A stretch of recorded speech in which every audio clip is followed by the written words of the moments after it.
17. Deuda que expira era ahora, en un hospital, en el triste pabellón de indigentes, donde se iba a desarrollar la nueva lección que Silas nos reservaba. Ya en el interior, unos compañeros nos acogieron gentilmente. Después de los saludos, uno de ellos, el intendente Lago, avanzó hacia el mentor de nuestros estudios, informándole: asistente, Leo parece estar agotando los últimos recursos de su existencia. Silas le agradeció la información y le explicó que, precisamente, veníamos para colaborar en el descanso del que ya se hacía acreedor. Atravesando una larga hilera de lechos pobres, en los que yacían enfermos en sufrimiento, teniendo al pie a algunos desencarnados ocupados en trabajo asistencial, nos detuvimos junto a un enfermo escuálido y angustiado. A la mortecina claridad de una pequeña lámpara destinada a la vigilia de la noche, vimos a Leo, víctima de una tuberculosis pulmonar que le arrastraba a la muerte. A pesar de la disnea, mostraba la mirada en calma y lúcida, revelando perfecta conformidad con los sufrimientos que le conducían al término de la experiencia. Silas nos recomendó que observásemos su cuerpo, pero no había muchas particularidades a destacar, ya que los pulmones casi destruidos a través de sucesivas formaciones cavitarias, habían provocado tal abatimiento orgánico, que el cuerpo físico que se hallaba ante nosotros, no era otra cosa que un trapo de carne, abierto ahora a la multiplicación de bacilos voraces aliados a ejércitos microbianos de distintas especies que se apiñaban, dominadores, en la intimidad de los tejidos, en forma de enemigos implacables que se invadían los restos, apoderándose de todos los puestos claves de la defensa. Leo se hallaba, pues, en el cuerpo denso, en condiciones parecidas a las de un hombre irremediablemente condenado a ser expulsado de su propia casa. Presentaba, sin duda, todos los síntomas de la muerte. El corazón fatigado, parecía un motor exhausto, incapaz de liquidar los problemas de la circulación sanguínea, y todos los elementos del aparato respiratorio languidecían, sin norte alguno, bajo una inexorable asfixia. Leo, moribundo, era un viajero habilitado para la gran aventura, tan solo a la espera de la señal de partida. Aún así, estaba sereno y se portaba con bravura. Tan acentuada se le evidenciaba la agudeza mental, que casi percibía nuestra presencia. Silas, que le acariciaba la frente con su mano generosa, nos dijo con la mayor atención: ya que habéis venido para tomar nota de un proceso de deuda que expira, podéis preguntar al compañero, cuya memoria se revela consciente y vigilante en lo posible. Pero, ¿puede oírnos?, preguntó Hilario, entre sorprendido y compungido. No con los tímpanos de la carne, pero su espíritu recogerá cualquier pregunta que le hagáis, aclaró el asistente, afectuosamente. Dominado por una intensa simpatía, me incliné sobre aquel hermano que se hallaba en una prueba tan dura, atraído por la fe que brillaba en sus pupilas y, abrazándole, le pregunté en voz alta: amigo Leo, ¿se ve usted en el límite de la verdadera vida? ¿Sabe que dejará el cuerpo dentro de breves horas? El interpelado, creyendo razonar consigo mismo, registró mis preguntas, palabra por palabra, como si le fuesen transmitidas al cerebro por hilos invisibles. Y como si hablase a solas consigo, habló pensando: oh, sí, la muerte. Sé que, probablemente esta noche, llegaré al justo fin. Siguiendo nuestro diálogo, añadí: ¿no tiene miedo? Nada puedo temer, reflexionó con mucha calma. Y moviendo los ojos con gran esfuerzo, trató de mirar, en la blanca pared de la enfermería, una pequeña escultura de Cristo crucificado, reflexionando para sí: nada puedo temer, en compañía del Cristo, mi Salvador. Él también fue vilipendiado y olvidado. Habrá vomitado sangre, en la cruz del martirio. Él, que era puro, azotado por las llagas de la ingratitud. ¿Por qué no resignarme, pues, a la cruz de mi lecho, soportando sin reclamar los borbotones de sangre que de cuando en cuando me anuncian la muerte? Yo, que soy un pecador necesitado de la complacencia divina. ¿Usted es católico? Sí. Medité en lo sublime del sentimiento cristiano, vivo y sincero, sea cual sea la escuela religiosa en que se exprese, y proseguí, acariciando su pecho oprimido: en esta hora de significación tan grande para su camino, ¿siente la ausencia de sus familiares humanos? Ah, mis familiares, mis afectos, respondió hablando mentalmente: mis padres han sido, en el mundo, mis únicos amigos. No obstante, murieron cuando yo era solo un joven enfermo. Separado de ellos, me vi entregado a la enfermedad. Después, mi hermano Enrique no dudó en declararme incapaz para quedarse con mi herencia. Tenía derecho a una gran fortuna, pero, valiéndose de mi infortunio, mi hermano obtuvo de la justicia, con mi propio asentimiento, la documentación mediante la cual se convertía en mi tutor. Pero, una vez consiguió eso, se convirtió para mí, en un verdugo cruel. Se apoderó de todos los recursos. Me internó en un hospicio en el que sufrí largos años de aislamiento. ¿Padecí mucho? Me alimenté con el pan lleno de hiel, destinado por el mundo a los que entran en sus puertas como rechazados de la cuna, porque el desequilibrio mental me perseguía desde la edad más tierna. Cuando mejoré algo, fui obligado a dejar el manicomio. Corrí a su puerta, pero me expulsó sin compasión. Quedé despavorido, vencido. Dios mío. ¿Cómo hacer eso a un hermano enfermo e infeliz? Inútilmente pedí socorro a la justicia. Legalmente, Enrique era el único señor de los saberes de nuestra casa. Avergonzado, busqué otros lugares. Intenté obtener un trabajo digno, pero solamente obtuve el empleo de sereno nocturno, debiendo rondar un amplio edificio comercial, amparado por un hombre cariñoso, compadecido de mi hambre. El frío de la noche me encontraba desabrigado y, al poco tiempo, adquirí una fiebre insidiosa que pasó a devorarme. ¿Lentamente? No sé cuánto tiempo estuve así, abatido por un indefinible desánimo. Un día, caí fatigado sobre el charco de sangre que salía de mi boca, y fue entonces cuando criaturas piadosas me trajeron al lecho en que me refugio. ¿Qué opinión tiene usted sobre Enrique? ¿Se acuerda de él con amargura? Como si sumergiese su memoria en ondas de enternecimiento y de nostalgia, Leo dejó que las lágrimas corriesen por sus mejillas, en dolorosa quietud mental.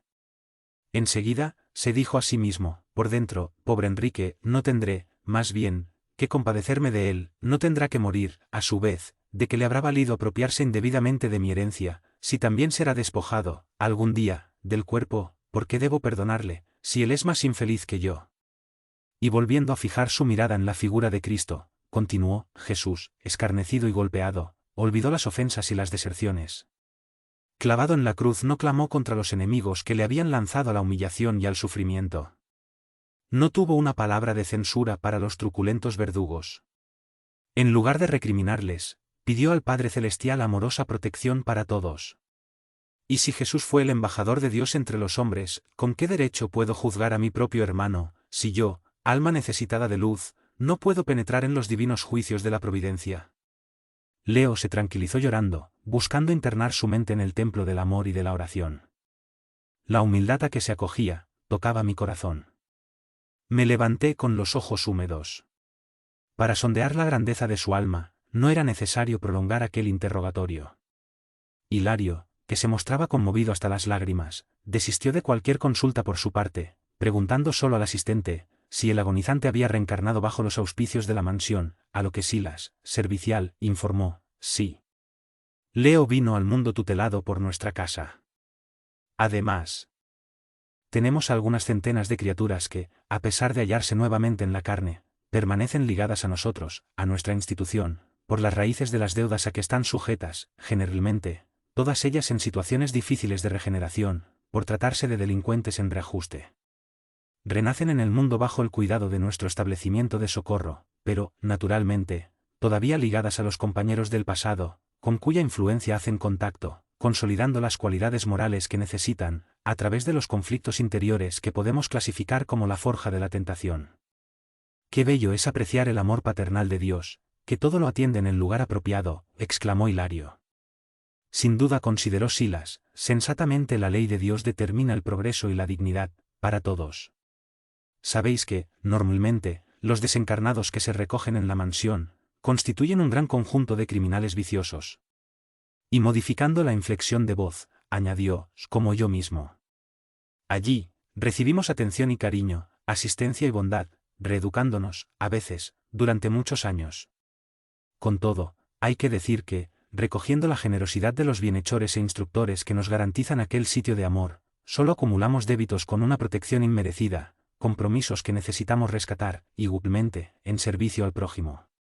Pero, para que nos habilitemos para lograr las tareas del bien genuino, es imprescindible purgar nuestra condición inferior, agravada por la culpa, por cuanto el conocimiento elevado adquirido en nuestra organización, vale más como teoría noble que debemos hacer realidad en la práctica correspondiente, para que se incorpore, definitivamente, a nuestro patrimonio moral. He ahí por qué, después del aprendizaje breve o largo en nuestro instituto, somos de nuevo internados en el plano físico y, ahí, es obvio que, a pesar de hallarnos protegidos por nuestros mentores, Debemos sufrir la aproximación de los antiguos compañeros de nuestros delitos, para demostrar aprovechamiento y asimilación del amparo recibido. Leo, a nuestro lado, pasaba por los últimos minutos en el vehículo denso, y notamos que el asistente no deseaba ausentarse de su caso, para que aprovechásemos la lección que él mismo nos deparaba. Quizás por eso mismo, Silas suministró nuevas energías a su pecho ya exhausto, mediante pases balsámicos, diciéndonos a continuación: ya habéis escuchado las alegaciones mentales del compañero que se despide. Hilario, que ardía en curiosidad, tanto como me hallaba yo hambriento de nuevas explicaciones, preguntó con reverencia: ¿hasta qué punto podemos considerar la presente desencarnación de Leo como una deuda que expira? Nuestro interlocutor hizo un expresivo gesto y nos informó: no me voy a retrotraer a la cuenta integral de nuestro amigo ante la ley. No dispongo, personalmente, de recursos informativos para poder hacer relación de sus débitos y de sus créditos en el tiempo. Por tanto, me referiré solamente a la culpa que le atormentaba cuando ingresó en nuestra mansión, de acuerdo con las anotaciones que allí podemos computar. El agonizante, con sus nervios serenos como resultado del socorro magnético que acababa de recibir, casi parecía que nos oía. Sosteniéndole la frente sudorosa, Silas, con la mayor atención, después de una leve pausa, prosiguió: Leo nos envió, mentalmente, los amargos recuerdos de los recientes días que ha vivido, deteniéndose, particularmente, en la enfermedad que le martiriza desde la cuna, en los momentos que sufrió en el hospicio y en la dureza de un hermano que le sentenció a una penuria extrema.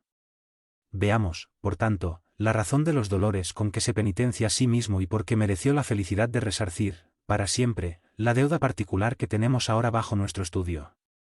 A principios del siglo pasado, era el hijo predilecto de unos acaudalados hidalgos de la ciudad que, al desencarnar muy pronto, le confiaron a su propio hermano enfermo, al joven Fernando, cuya existencia estaba marcada por una incurable deficiencia mental. Ernesto, este era el nombre de Leo en su existencia anterior. Tan pronto como se vio sin la presencia de los padres, se dio prisa en alejar al hermano de su lado, con el propósito de disfrutar por completo de la fortuna de la cual ambos eran herederos. Además, joven habituado a los saraos de su tiempo, le gustaban las recepciones fastuosas, en las cuales el palacete de la familia abría las puertas blasonadas a las relaciones elegantes, y, orgulloso del panorama doméstico, se avergonzaba de la presencia del hermano, al que prohibía comparecer en sus ágapes sociales. Pero, como Fernando, como consecuencia de su estado, no atendía sus órdenes, dispuso al fondo de la casa una enrejada prisión, a la que fue conducido el enfermo, excluyéndole de la comunidad familiar. Encerrado y solo, disfrutando apenas de la intimidad de algunos esclavos, Fernando pasó a vivir enjaulado, como si fuera un infeliz animal. Mientras tanto, Ernesto, casado, daba largueza a los caprichos de su mujer en extensos viajes de recreo, en los que derrochaba sus bienes en la adquisición de costosas joyas, y en otras extravagancias. Después de algún tiempo, agotadas las finanzas de que podía disponer, solamente podría reequilibrarse mediante la muerte del hermano irresponsable. Pero el joven mentalmente enfermo daba muestras de gran fortaleza física, a pesar de cierta bronquitis crónica que le incomodaba mucho. Observando su desequilibrio respiratorio, Ernesto planeó ocasionarle una más grave molestia, con la esperanza de poder, así, conducirle con rapidez al sepulcro. Para ello, recomendó a los sirvientes que le pusieran en libertad todas las noches, en un gran patio, para que Fernando reposase al relente. No obstante, el joven denotaba enorme resistencia, aunque sufría determinadas crisis en su molestia, expuesto de esa forma a la intemperie. Durante 2 años superó valerosamente la prueba a que fue sometido. Mientras, Ernesto sufría el cerco de la estrechez económica, cada día más grave, situación que solamente la parte de la herencia del hermano Fernando, entregada a la custodia de viejos amigos, de acuerdo con la voluntad de su padre, podría solucionar. Con tal motivo, envilecido por las ansias del oro, cierta noche, liberó a 2 esclavos delincuentes que se hallaban encadenados en su domicilio, bajo la condición de exilarse en tierras distantes, y después de verles partir bajo la neblina de la madrugada, buscó el lecho del hermano, enterrando un puñal en su pecho inerme. A la mañana siguiente, ante el llanto de los sirvientes, que le mostraban el cadáver, les hizo creer que los presos que habían huido, habrían sido los autores del crimen y, haciéndose el inocente, con astucia, entró en posesión de los bienes que pertenecían al muerto, con la plena aprobación de los magistrados terrenales. Pero, a pesar de haber llevado una vida regalada en la carne, al desencarnar atravesó una extensa línea de expiaciones. Fernando, el hermano desgraciado, con absoluta magnanimidad, olvidó las ofensas, pero, castigado por los remordimientos, Ernesto entró en contacto con impasibles agentes de las sombras que le hicieron víctima de innominables torturas, por resistirse a seguirles en sus prácticas infernales. Conservando en lo íntimo de su alma el recuerdo de la víctima a través de la percusión mental del arrepentimiento sobre los centros periespirituales, enloqueció de dolor, vagando durante varios lustros en tenebrosos paisajes, hasta que, recogido en nuestra institución, fue convenientemente tratado para que lograra el necesario reajuste.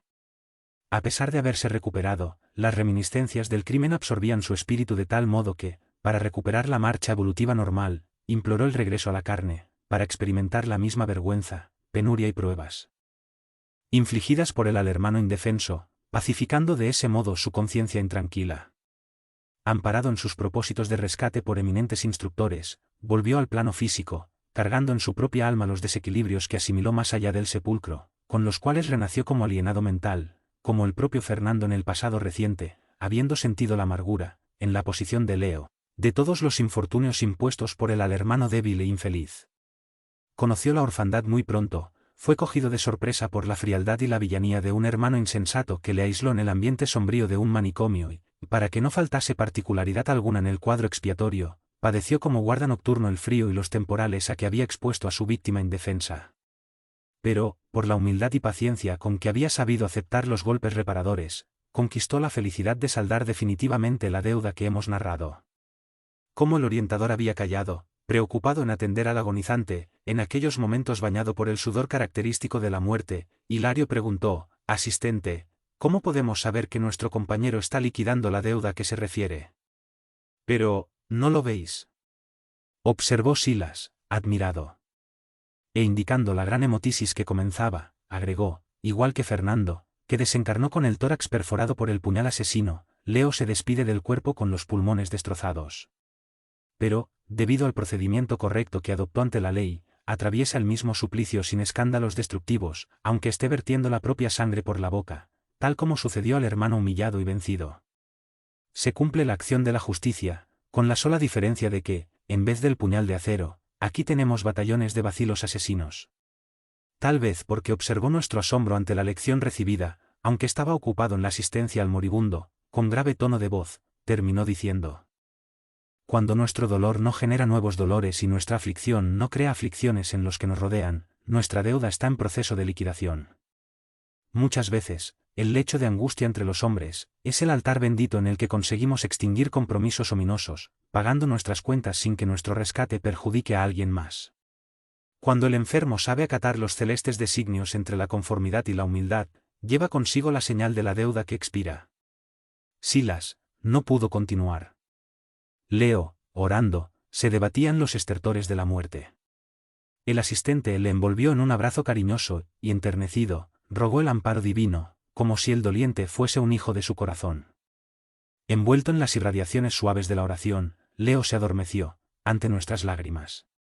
Al preguntarle sobre el motivo por el que no le arrebatábamos de inmediato del cuerpo cadavérico, transportándole con nosotros a la mansión, el asistente nos informó, en forma concisa: no disponemos de autoridad para desligarle del cuerpo.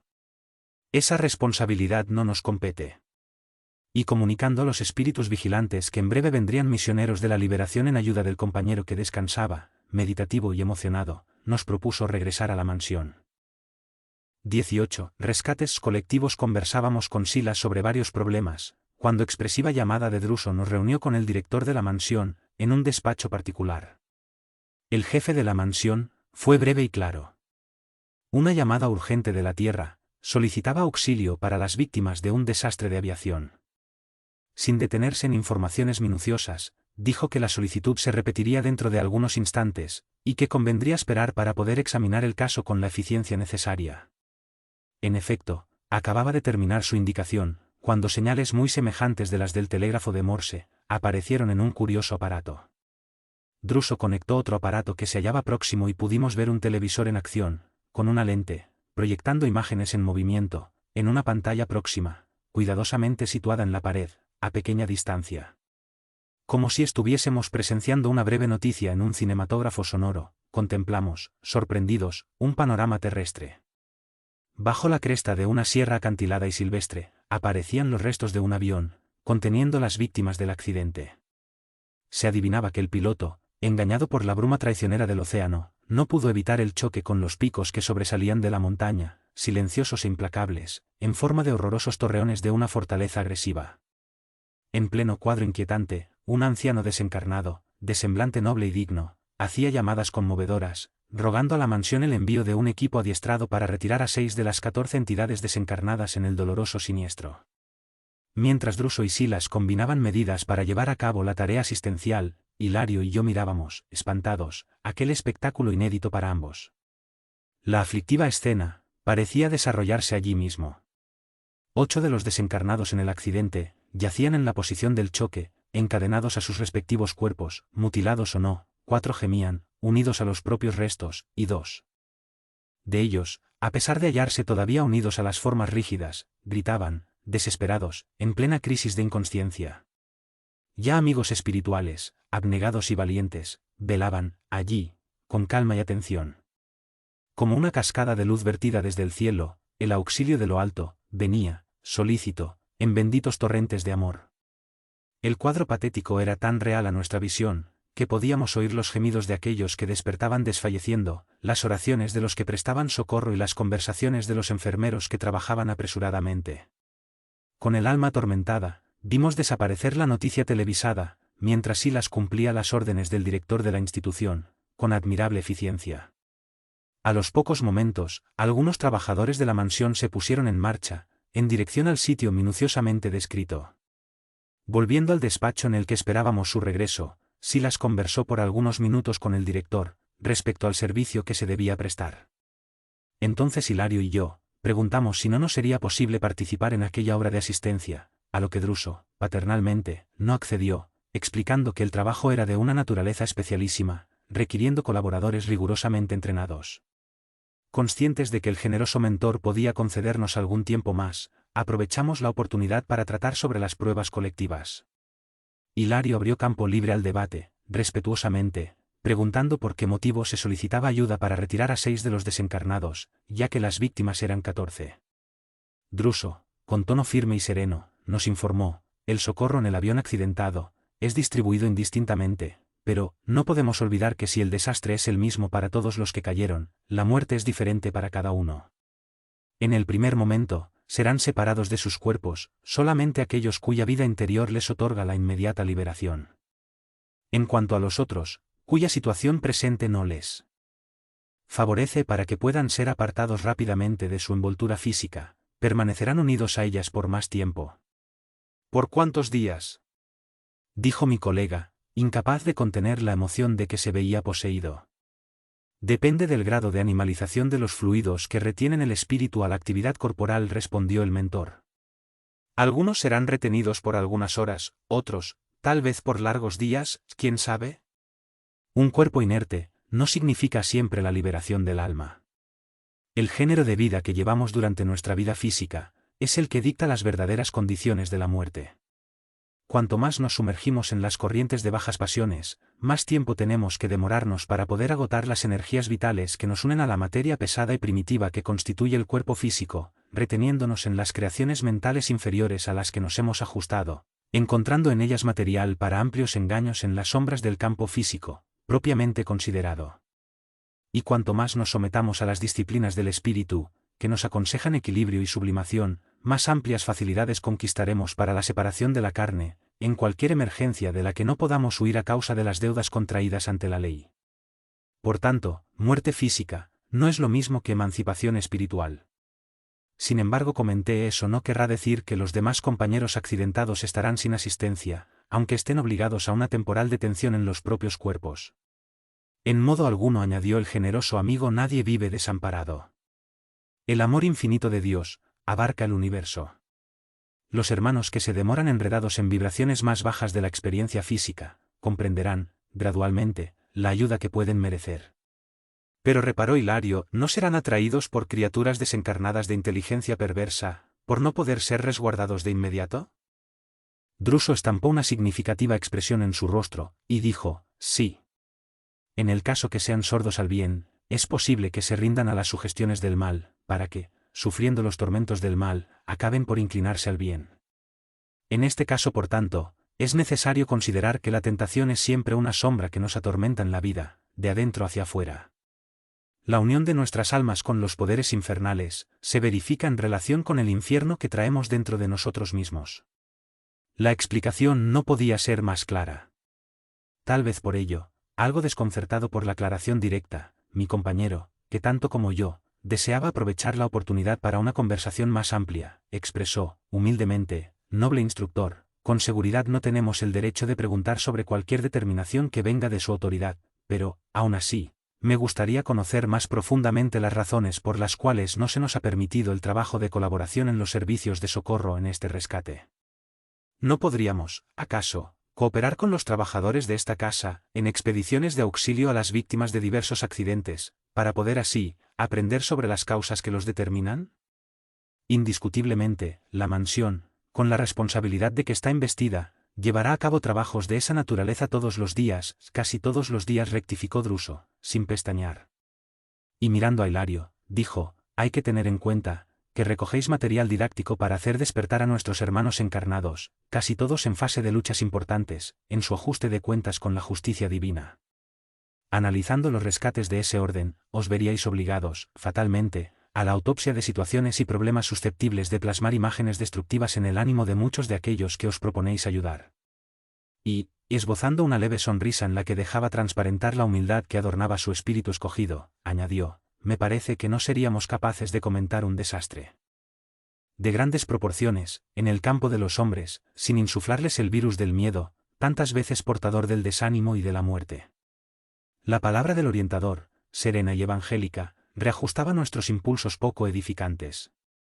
Innegablemente, la tierra está repleta de criaturas semejantes a nosotros, encadenadas a escabrosos compromisos, carentes de una acción continua para lograr el necesario equilibrio. No sería justo, pues, atormentarlas con pensamientos de temor, cuando a través del bien, sentido y practicado, podemos, a todas horas, desviar de nuestros horizontes las nubes de probables sufrimientos.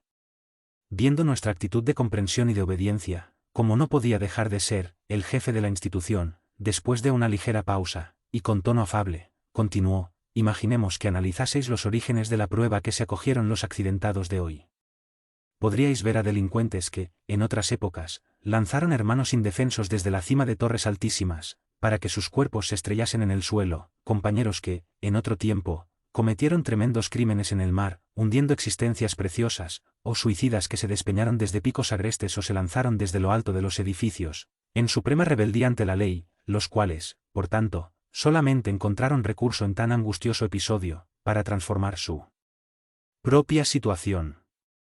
¿Cuántos millares de hermanos encarnados acogemos nosotros, en cuyas cuentas con los tribunales divinos figuran deudas de ese tipo? Sabemos que nosotros, conciencias endeudadas, podemos mejorar nuestros créditos todos los días.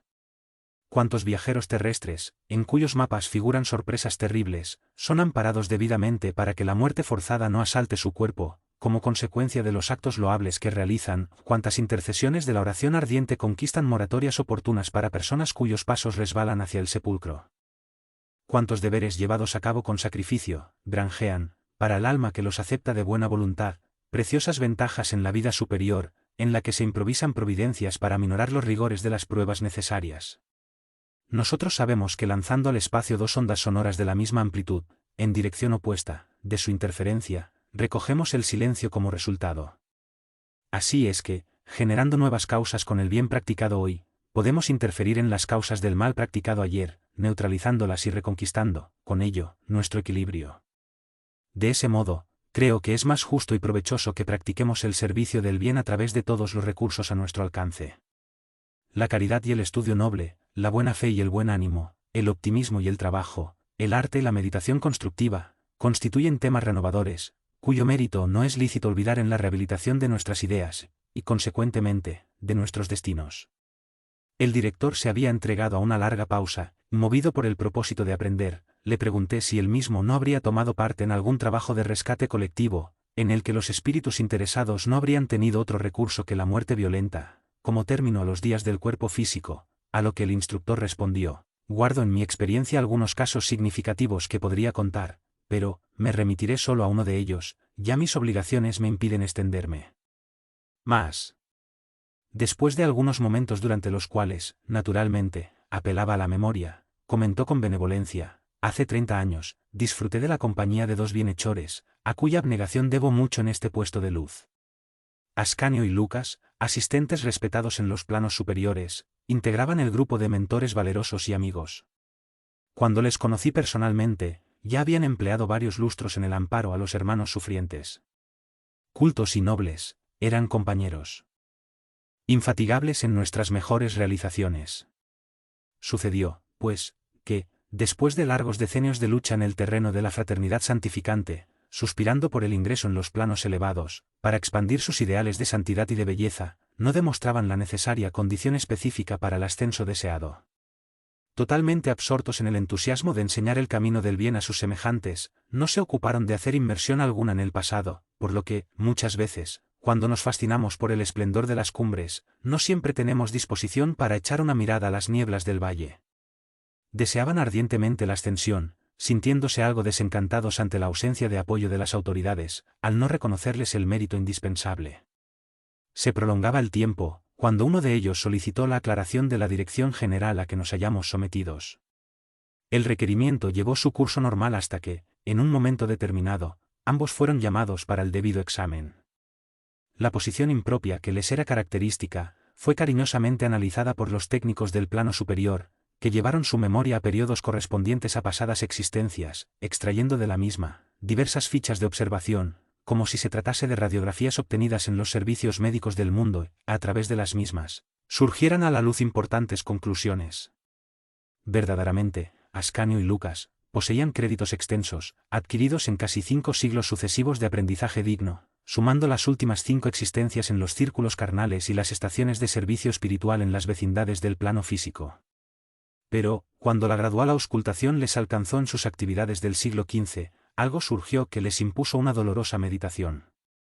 Extraídas del archivo de sus memorias, después de la operación magnética a que nos referimos, doliéndoles profundamente en sus espíritus, reaparecieron en las mencionadas fichas, las escenas de un delito cometido por ambos en 1429, después de la liberación de Orleans, cuando formaban en el ejército de Juana de Arco. Deseosos de influencia ante los compañeros de armas, no dudaron en asesinar a 2 compañeros, precipitándoles desde lo alto de una fortaleza en el territorio de Gatinais, sobre fosos inmundos, embriagándose en los honores que les valieron más tarde, tremendos remordimientos más allá del sepulcro. Llegados a ese punto de la inquietante investigación, en atención al respeto que ya merecían, los poderes competentes les preguntaron si deseaban o no proseguir en el especial sondeo, a lo que respondieron negativamente, prefiriendo liquidar la deuda, antes de nuevas inmersiones en el subconsciente. Por tanto, en lugar de continuar insistiendo en la elevación a niveles más altos, suplicaron el retorno al plano físico, en el cual acaban de pagar el débito a que aludimos. ¿Cómo?, preguntó Hilario, intrigado. Ya que podían escoger el género de prueba, en vista de los recursos morales atesorados en su mundo íntimo, informó el director, optaron por tareas en el campo de la aeronáutica, a cuya evolución ofrecieron sus vidas. Hace 2 meses que regresaron a nuestras líneas de acción, después de haber sufrido la misma caída mortal que habían infligido los compañeros de lucha en el siglo XV. Querido instructor, ¿les visitó en los preparativos de la reencarnación ahora terminada?, pregunté respetuosamente. Sí. Les visité varias veces antes de la partida. Se asociaban a una gran comunidad de espíritus amigos, en un departamento específico de reencarnación, en el cual centenas de entidades, con deudas más o menos semejantes, se preparaban igualmente para volver al plano físico, abrazando, así, su trabajo redentor en rescates colectivos. ¿Y todos podían seleccionar el género de lucha con la que saldarían sus cuentas?, pregunté nuevamente, con natural interés. No todos, afirmó Druso. Los que poseían grandes créditos morales, como sucedía a los bienhechores a que me refiero, disponían de ese derecho. Vi a muchos habilitándose para sufrir la muerte violenta en favor del progreso de la aviación y de la ingeniería, de la navegación marítima y de los transportes terrestres, de la ciencia médica y de la industria en general, verificando que la mayoría, a causa de las deudas contraídas y de acuerdo con los dictados de la propia conciencia, no alcanzaba semejante prerrogativas, teniendo que aceptar, sin discutir, las amargas pruebas, en la infancia, en la juventud o en la vejez, a través de diversos accidentes, desde la mutilación primaria hasta la muerte, con el fin de redimirse de las faltas graves. ¿Y los padres?, preguntó mi colega, Alarmado, ¿en qué situación sorprenderemos a los padres de aquellos que deben ser inmolados en atención al progreso o a la justicia, en su propia regeneración? ¿Su dolor no será debidamente considerado por los poderes que nos controlan la vida? ¿Cómo no?, contestó el orientador.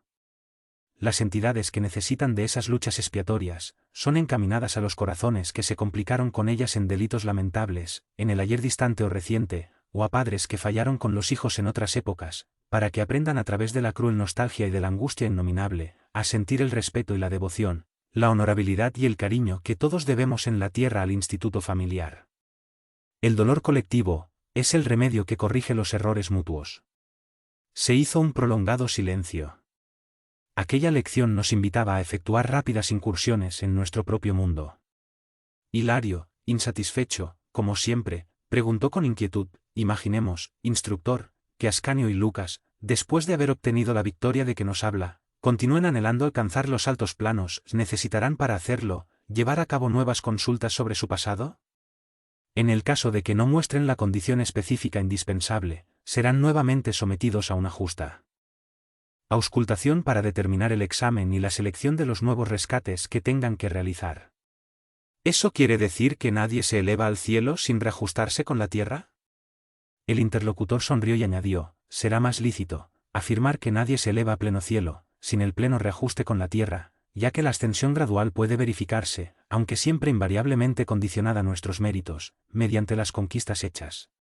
Cuanto más cielo haya interiormente en el alma, a través de la sublimación de la vida, mayor debe ser la incursión del alma en los cielos exteriores, hasta que se realice la suprema comunión de ella con Dios, nuestro Padre. Para eso, como debemos reconocer, es indispensable atender a la justicia, y la justicia divina está indiscutiblemente unida a nosotros, ya que ninguna felicidad ambiental será verdadera felicidad en nosotros, sin la implícita aprobación de nuestra conciencia. La enseñanza era profunda. Terminamos las preguntas, y como un servicio urgente requería la presencia de Druso en otro lugar, nos retiramos al templo de la mansión para orar y pensar. 19. Sanciones y auxilios. Después de su servicio con los internados, el instructor Druso accedió a mantener con nosotros algunos minutos de conversación instructiva. Se expresaba brillantemente y con amplitud, sobre el problema de las pruebas en la experiencia terrenal. Nos alertaba sobre la necesaria renovación mental en el bien, destacando la necesidad del estudio, para asimilar el conocimiento superior y de la conveniencia de servir al prójimo si queremos recoger la cosecha de la simpatía, sin lo cual, todos los caminos de la evolución surgen complicados y difíciles de transitar. Junto a él, mientras nos hablaba, había sido colocada una singular escultura, una estatua notable, reproduciendo el cuerpo humano, transparente a nuestra vista, a la cual solamente le faltaba el soplo espiritual, para revelarse con vida. Se mostraban allí, ante nuestra mirada, todos los órganos y detalles del cuerpo físico, bajo la protección del sistema nervioso y sanguíneo. El corazón, como si fuese un gran pájaro situado en el nido de las arterias enredadas en el árbol de los pulmones, el hígado, como si se tratase de un condensador vibrante, el estómago y los intestinos, como digestores técnicos, y los riñones, como complejos aparatos de filtración, invitándonos a una profunda admiración. Pero, nuestro mayor interés se concentraba en el sistema endocrino, donde las glándulas sobresalían por sus brillos luminosos.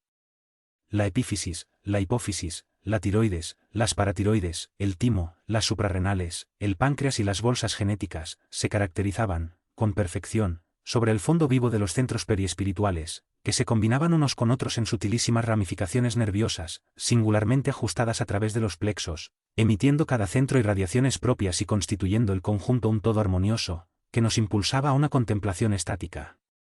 Percibiendo nuestra sorpresa, el director de la mansión dijo bondadosamente: habitualmente, llamamos la atención de nuestros internados hacia el cuerpo físico, mostrándoles, cuanto nos es posible, la correspondencia que existe entre nuestros estados espirituales y las formas físicas de que nos servimos. Es indispensable que comprendamos que todo el mal practicado por nosotros conscientemente expresa, de algún modo, una determinada lesión en nuestra conciencia, y que toda lesión de esa índole determina disturbio o mutilación en el organismo del que nos valemos para exteriorizar nuestro ser. En todos los planos del universo, somos espíritu y manifestación, pensamiento y forma. He ahí el motivo por el cual, en el mundo, la medicina tiene que considerar al enfermo como un todo psicosomático, si es que quiere, realmente, ejercer el arte de curar. Y, tocando la bella escultura que se hallaba a nuestra vista, continuó: de la mente aclarada por la razón, sede de los principios superiores que gobiernan al individuo, parten las fuerzas que aseguran el equilibrio orgánico, a través de ondas todavía inabordables a la investigación humana, ondas que vitalizan los centros periespirituales, donde se localizan las llamadas glándulas endocrinas que, a su vez, emiten recursos que garantizan la estabilidad en el campo celular. Como es obvio, en las criaturas encarnadas, esos elementos se consustancian en las diversas hormonas que actúan sobre todos los órganos del cuerpo físico, a través de la sangre. El hombre terrestre, que ya conoce la tiroxina y la adrenalina, energías fabricadas por la tiroides y por las suprarrenales, con influencia decisiva en el trabajo circulatorio, en los nervios y en los músculos, no ignora que todas las demás glándulas de secreción interna producen recursos que deciden sobre la salud y la enfermedad, equilibrio y desequilibrio, en los individuos encarnados. Ahora, en sustancia, como es fácil ver, todos los estados accidentales de las formas que utilizamos, en el espacio y en el tiempo, dependen, por tanto, del comando mental que nos es propio. Es por ello que la justicia, por ser una institución fundamental en el orden, en la creación, comienza invariablemente, en nosotros mismos, en cualquier ocasión en que vulneramos sus principios. La evolución hacia Dios, puede ser comparada como un viaje divino. El bien, constituye la señal de pasaje libre hacia las cimas de la vida superior, mientras que el mal, significa sentencia de privación, obligándonos a hacer paradas más o menos difíciles de reajuste. Aprovechando la breve pausa, Hilario observó: es admirable el trabajo educativo que se lleva a cabo en los planos inferiores, con vistas a la reencarnación. Indudablemente, respondió el instructor. Es necesario informar a todos nuestros hermanos en vías del retorno al plano físico, que el cuerpo carnal, con las tareas que le son consecuentes, es un verdadero premio de la bondad divina, que es necesario valorar. Aquí, en los planos Pagetouriels, contamos con verdaderas multitudes de criaturas desencarnadas que proceden del mundo en deplorables crisis alucinatorias, después de haber malversado los bienes de la vida humana. Muchas, a causa de la propia ignorancia, no pudieron acomodarse a algún tipo de concepción religiosa, mientras que millones de personas, lejos del respeto hacia la fe maternal que intentaban esclarecerles sobre los compromisos adquiridos para con Dios, se entregaban, conscientemente, a la crueldad mental, cavando ruina y amargura para consigo mismas, ya que el mal infligido a otros, se convertía, siempre, en mal que amontonaban sobre sus cabezas. Por eso, una vez liberadas de la materia densa, llegan aquí abatidas por el remordimiento y por el arrepentimiento, sufriendo frustraciones lamentables, cuando no se estacionan, por tiempo más o menos largo, en cavernas expiatorias, en las cuales, presas por los antiguos adversarios o por viejos compañeros del vicio, sufren tristes alteraciones en sus centros de fuerza, que se manifiestan en las mentes como desequilibrios funestos. Después de acogidas en nuestro puesto de amor, se van rehaciendo poco a poco. La reencarnación rectificadora, esto es, la inmersión en la carne en condiciones penosas, surge como una alternativa inevitable. Será preciso renacer soportando obstáculos tremendos, fruto de la desarmonía periespiritual creada por nosotros mismos. Aún así, en todo cuanto sea posible, antes de tomar de nuevo la cuna entre los hombres, es imprescindible mejorar las cuentas. De ahí el motivo por el cual funcionan instituciones como la nuestra, en varios campos de los planos inferiores que, en la vieja teología, podrían equivaler a las regiones infernales. Por tanto, existe, de hecho, el inmenso umbral, situado entre la tierra y el cielo, como dolorosa región de sombras, levantada y cultivada por la mente humana, generalmente rebelde y ociosa, desequilibrada y enfermiza. Los compañeros desencarnados que despiertan lentamente para adquirir la responsabilidad de vivir, encarando cara a cara el imperativo del difícil renacimiento en el mundo, vienen a trabajar aquí laboriosamente, venciendo obstáculos terribles y superando tempestades de toda clase, para lograr la conquista de los méritos que menospreciaron durante la permanencia en la tierra, implantando así, en el propio espíritu, los valores morales de los cuales no pueden prescindir para alcanzarla sustentación de nuevas y benditas luchas, en el plano material. El orientador, mostrando una mirada brillante de comprensión y de cariño, como profesor emérito y bondadoso que desea el progreso de los aprendices, hizo una larga pausa, y nos preguntó: ¿comprendéis? Sí, sí, respondimos a la vez, interesados en continuar la lección. Así es que, todos nosotros, continuó, para el recomienzo de las luchas carnales, solicitamos el régimen de las sanciones, o si no disponemos del derecho de hacerlo, alguien nos lo consigue suplicándole en beneficio nuestro, a las autoridades superiores. ¿Régimen de sanciones?, preguntó Hilario, sorprendido. Exactamente. No nos estamos refiriendo a las medidas de naturaleza moral mediante las cuales nos enfrentamos, en la familia consanguínea o en la intimidad de la lucha, con la reaproximación de los espíritus a los que somos deudores de paciencia y de ternura, de tolerancia y de sacrificio, solucionado así ciertas deudas que oscurecen nuestro camino. Nos referimos a procesos rectificadores, después de haber incurrido en muchas caídas reiteradas, en los mismos deslices y deserciones, que imploramos en favor de nosotros y en nosotros mismos, tales como deficiencias congénitas con las cuales debemos reaparecer en la cuna física.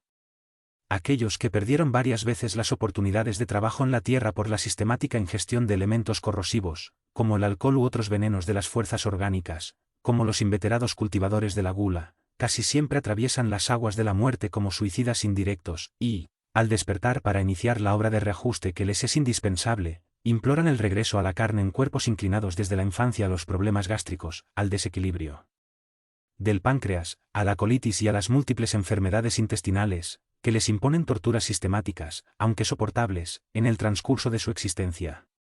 Inteligencias notables, con sucesivas caídas morales a través de la liviandad con que utilizaban la danza, sembrando desesperación e infortunio en los corazones afectuosos y sensibles, piden cuerpos amenazados por la parálisis y el reumatismo, con problemas que les impiden una libre movilidad. Compañeros que en muchas circunstancias se dejaban envenenar por los ojos y por los oídos, comprometiéndose en la criminalidad, a través de la calumnia y de la maledicencia, imploran cuerpos castigados por deficiencias auditivas y visuales que les impidan reincidir en caídas desastrosas. Intelectuales y artistas que gastaron los sagrados recursos del espíritu en la perversión de los sentimientos humanos mediante la creación de imágenes poco dignas, ruegan órganos cerebrales con inhibiciones graves y dolorosas para que, en su temporal reflexión, puedan desarrollar las olvidadas cualidades del corazón. Hombres y mujeres que abusaron de los dotes físicos, haciendo uso de la belleza y de la perfección de las formas para sembrar la locura y el sufrimiento en aquellos que admitían sus falsas promesas, solicitan cuerpos vulnerables a las dermatosis, como el eczema y el cáncer de piel, o son portadores de alteraciones de la tiroides, que les obligan a reiteradas luchas educativas. Grandes oradores que escarnecieron la divina misión de la palabra, dirigiendo mal a las multitudes o enloqueciendo almas desprevenidas, suplican dolencias en las cuerdas vocales, para que, atravesando afonías periódicas, desistan de perturbar a los espíritus mediante la palabra brillante. Y millares de personas que transformaban el santuario del sexo en una forja de problemas en las vidas ajenas, arruinando hogares y desequilibrando conciencias, imploran organismos físicos atormentados por importantes lesiones en el campo genésico, experimentando, desde la pubertad, inquietantes desequilibrios ováricos y testiculares. La ceguera, la mudez, la deficiencia mental, la sordera, la parálisis, el cáncer, la lepra, la epilepsia, la diabetes, la locura y todo el conjunto de enfermedades difícilmente curables, constituyen sanciones instituidas por la misericordia divina, puertas adentro de la justicia universal, atendiendo nuestros propios ruegos, para que no perdamos las bendiciones eternas del Espíritu, a cambio de lamentables ilusiones humanas. Pero, ¿existen instituciones especiales que proporcionan, por ejemplo, las irregularidades orgánicas pedidas para la reencarnación? Preguntó nuestro colega, intrigado.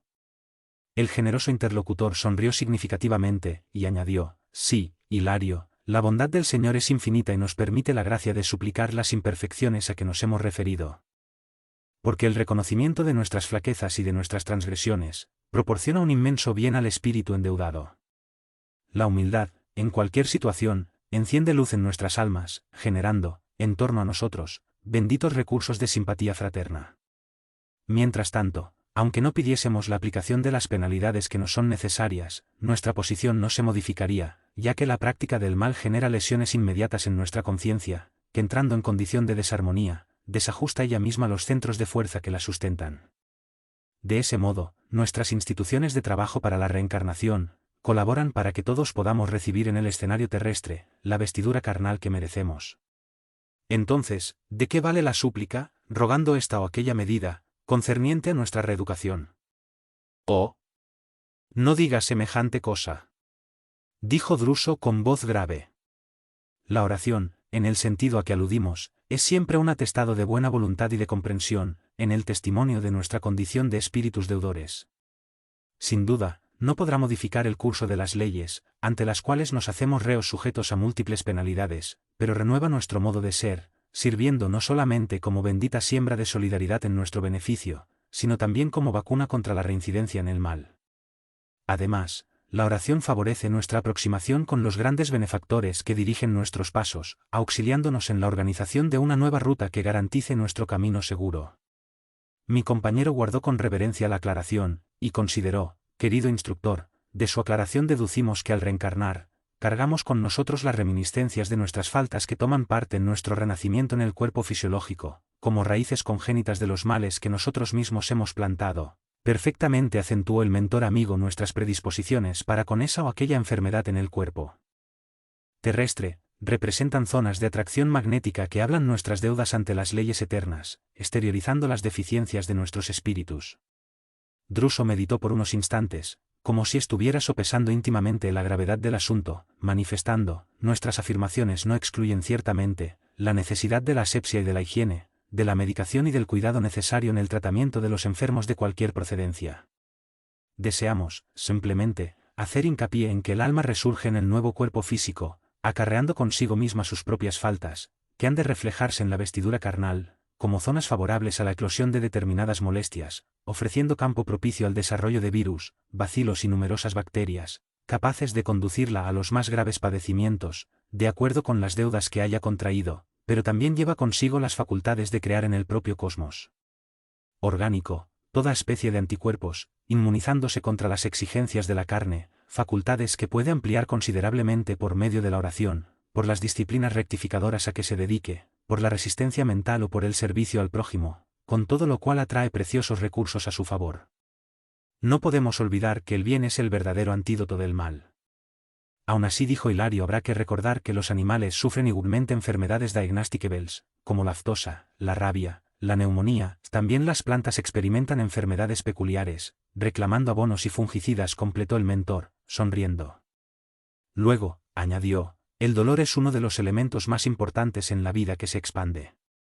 El hierro, bajo el martillo, la simiente en la cueva, el animal en el sacrificio, así como la criatura llorando, irresponsable o semi-inconsciente, para desarrollar sus propios órganos, sufren el dolor evolución, que actúa de afuera hacia adentro, perfeccionando el ser, sin lo cual, no existiría el progreso. En nuestro estudio, analizamos el dolor expiación, que viene de adentro hacia afuera, marcando la criatura en el camino de los siglos, deteniéndola en complicados laberintos de aflicción, para regenerarla ante la justicia. Es muy diferente, qué curioso. Exclamó Hilario, no había pensado en semejantes conceptos, dolor evolución, dolor expiación, también tenemos el dolor auxilio, atajó Druso con benevolencia. ¿Cómo es eso? Percibiendo la sorpresa que se manifestaba en nuestros rostros, el orientador, dijo, en muchas ocasiones, en el curso de la lucha humana, nuestra alma adquiere grandes compromisos en este o aquel sentido. Habitualmente, logramos ventajas en determinados sectores de la existencia, perdiendo en otros. A veces, nos interesamos vivamente por la sublimación del prójimo, olvidando mejorarnos a nosotros mismos. Por eso, a través de la intercesión de amigos dedicados con devoción a proporcionarnos felicidad, recibimos la bendición de prolongadas y dolorosas enfermedades en el cuerpo físico, ya sea para evitar que caigamos en el abismo de la criminalidad, o, con mayor frecuencia, para servicio preparatorio de la desencarnación, para que no seamos cogidos por sorpresas arrasadoras, en la transición de la muerte. El infarto, la trombosis, la hemiplegia, el cáncer preciosamente soportado, la senilidad prematura y otras calamidades de la vida orgánica, constituyen, muchas veces, dolores auxilio, para que el alma se recupere de determinados engaños en que haya incurrido en la existencia del cuerpo denso, habilitándose, a través de largas reflexiones y benéficas disciplinas, para un ingreso respetable en la vida espiritual. Hallándose Druso a esa altura, fue llamado para atender a otras líneas de acción, dejándonos entregados a nuestros propios pensamientos.